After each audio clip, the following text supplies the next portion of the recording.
Assalomu alaykum aziz do'stlar, kanalimizga xush kelibsiz. Kanalimizda mehmon bo'lsangiz, kanalimizga obuna bo'lishni unutmang.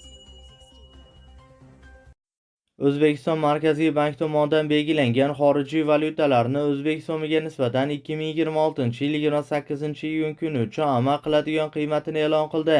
Telefonlar yomg'iri Anjirpayda mega aksiya boshlandi. Endi Rossiyadan O'zbekistonga pul o'tkazib, zamonaviy smartfonlarni yutib olish imkoniyatiga ega bo'ling. Omadli o'tkazma aksiyasi. Har $100 naqd pul o'tkazmasi uchun sizga bitta anjir beriladi. Qanchalik ko'p anjir yig'sangiz, yutish imkoniyatingiz ham shunchalik oshadi. Aksiya davomida 15 dona Samsung Galaxy A07 o'ynaladi. Har 10 kunda jonli efir orqali g'oliblar aniqlanadi. Random dasturi orqali 5 nafardan g'olib tanlanadi. Referal marafon ham sizni kutmoqda. Do'stlaringizni Anjirpayga taklif qiling. Reytingda yuqoriga ko'tariling va quyidagi sovrinlardan birini qo'lga kiriting. iPhone 13, Samsung Galaxy A37, Redmi Note 15 Pro.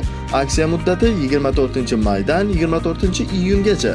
Anjirpay bilan pul o'tkazing, do'stlaringizni taklif qiling va telefonlar yomg'irida siz ham g'olib bo'ling. Unga ko'ra dollarning rasmiy kursi 4 so'mga pastlab 1 AQSh dollari 12.900 so'm tashkil etdi. Bundan ko'rinadiki, 100 AQSh dollari 1.200.929 so'mga teng bo'ldi. Yevro kursi esa 49 so'mga ko'tarilib, 1 yevro 13.699 so'm tashkil etdi. Bundan ko'rinadiki, 100 yevro 1.369.900 so'mga teng bo'ldi.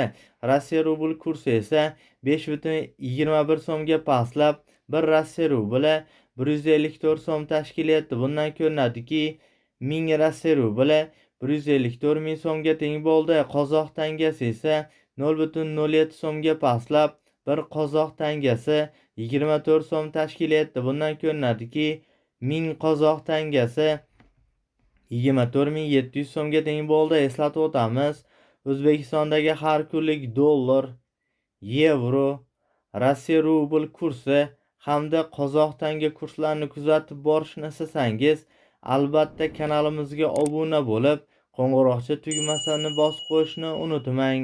E'tiboringiz uchun alohida kattakon rahmat aytib qolamiz.